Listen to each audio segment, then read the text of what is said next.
Thank you so much for coming in. Have you been waiting a long time? Oh, I'm sorry about that. Well, we really, really appreciate you coming in here. You do realize that you're here completely voluntarily, and that you can leave at any time that you want. You understand that? Okay, great. No, it's completely normal to feel nervous, honestly. I mean, it's not often that someone's in this situation, so it would almost be weird if you didn't feel a little nervous, to be honest. But I just want to make this as painless of an experience as possible for you. Are you thirsty? Do you want me to get you anything to drink? Do you want a Gatorade? Do you want any water? All right, well, just let me know. Yeah, no, we all really appreciate you coming in here and just answering a couple questions for us. Just makes it so much easier before, lawyers get involved. Just have a little conversation. So I'm going to record this. I'm going to record this conversation, but I want you to realize that I'm recording this for your benefit more so than mine, because, I could just walk out of the room and be like, he confessed, and make up lies, which I won't. But if we have this all recorded, then we know that everything that's being said is on the record and we both can be held accountable. So do you want to start now? Do you want to take a couple just deep breaths? Alright, just sit back, relax, just get comfortable. I'm going to try to get you out of here as quickly as possible and not take up too much of your time. I know you've got a lot of things I'm sure you'd rather be doing right now.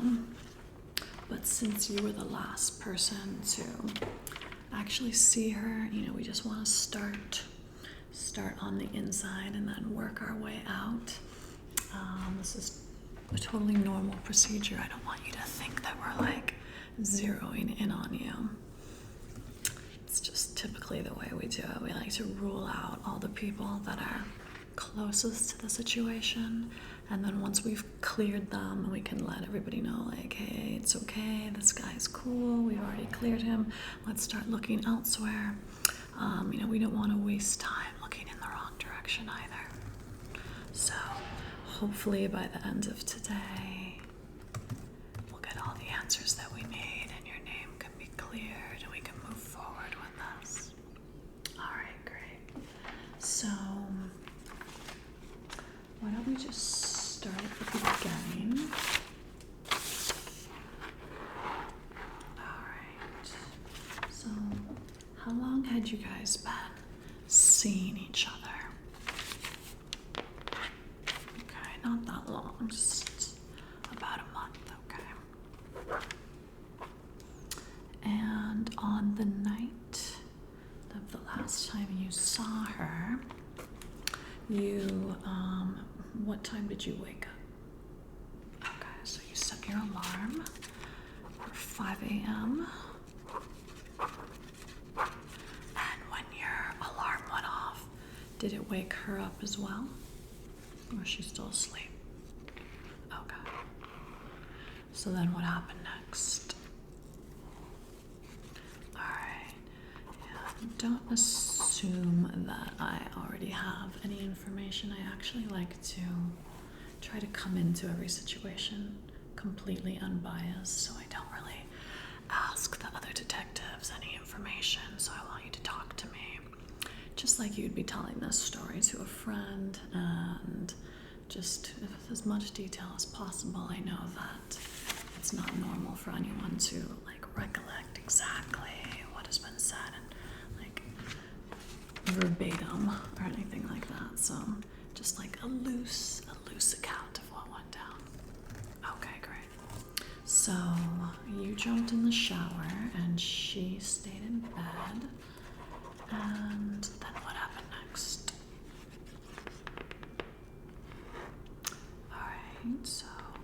during this time when you're getting ready, are you guys having any type of conversation? I'm just trying to get like an idea of where her headspace might have been at. Was there any conversation that was, maybe a little unpleasant? Were you talking about the relationship? Voices being raised? Okay. So she was asking if you were seeing other people. Okay. And did she seem like she was getting irritated by this? Okay. All right. Thank you. So then, what happened next?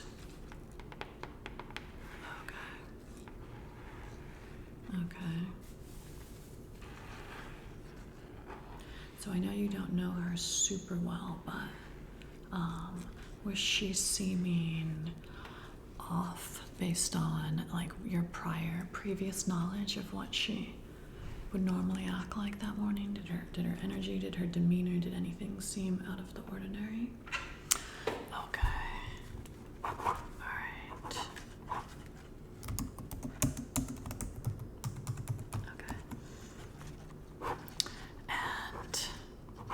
When you were walking into the other room, did she follow you into that room?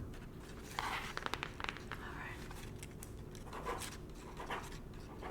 Now this is all super, super helpful. It just kind of like helps us to get into her headspace a little bit during this time period. So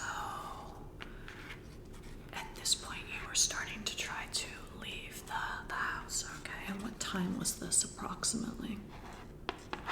Around 6 a.m. Okay. And did she follow you out to your car? All right. And what was she wearing when she walked out to the car?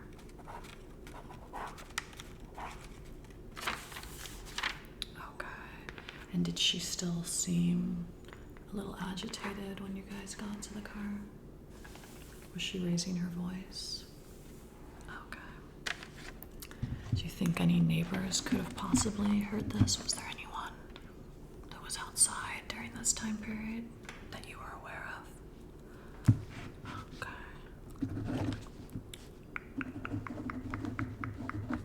Okay.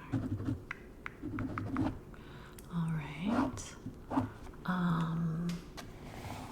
Do you need to take a break? Are you doing okay? Alright, now this is all very helpful. I really appreciate it. So, you got to work and then you got a text message from your friend saying that she did not show up for the lunch they had scheduled. Okay. So what time did you get this text message from your friend?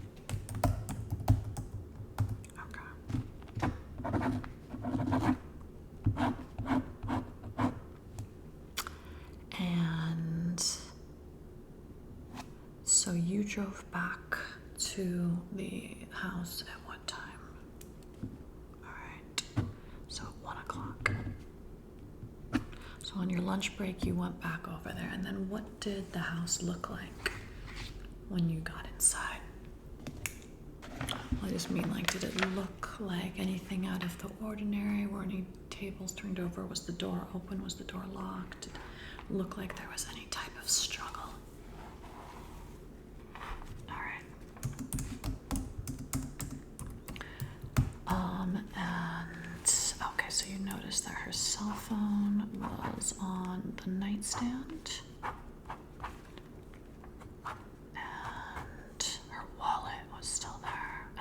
Her car keys.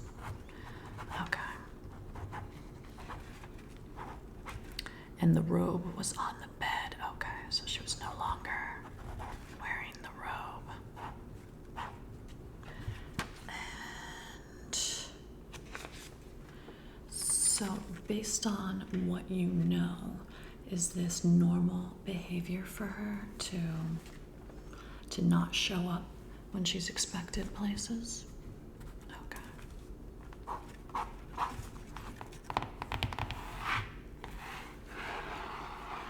Alright. Now that makes sense. Okay. So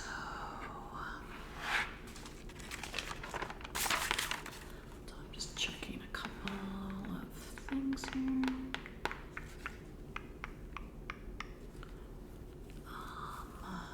Alright. So at what point did you decide to contact the police? Okay. The next morning. Alright, when she never came home that night. Okay.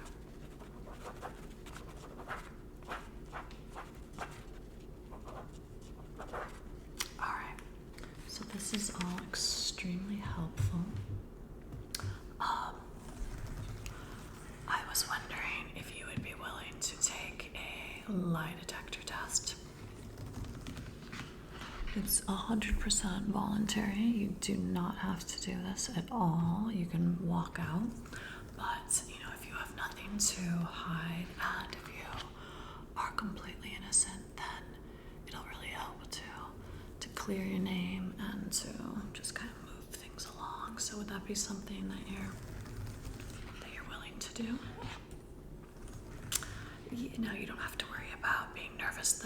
The machine, the polygraph machine is used to people being nervous. If people were gonna fail for being nervous during a polygraph exam, then every single person would fail. So that's not something you have to worry about at all. It would be a procedure where, I would hook you up to the machine and I would just ask you some questions, but I would explain every single thing as we went along. Make it as simple and easy as possible. And at any point during the interview, if you felt uncomfortable, you'd be able to walk away and end it. As long as you just didn't rip off the equipment and break it, I would appreciate it if you didn't do that because it's kind of expensive. But yeah, now you can tell me to stop at any point. I think it would look good on your behalf if you did do that. I think that would definitely help to just really get the focus off of you and get people looking in the right direction. Now, if you're willing to do it and if you have the time, then I think that would be a really great step. Okay, wonderful. Well, if you just wait here, I'll go get the lie detector test. And is there anything I can get you in the meantime? Alright. Well, I really appreciate you being super cooperative. I'll definitely let everybody at the station know how cooperative you've been and how helpful you've been. And I'm sure that they're all going to really appreciate hearing that. It makes a big difference when people are just cooperative and don't try to stand in the way of things.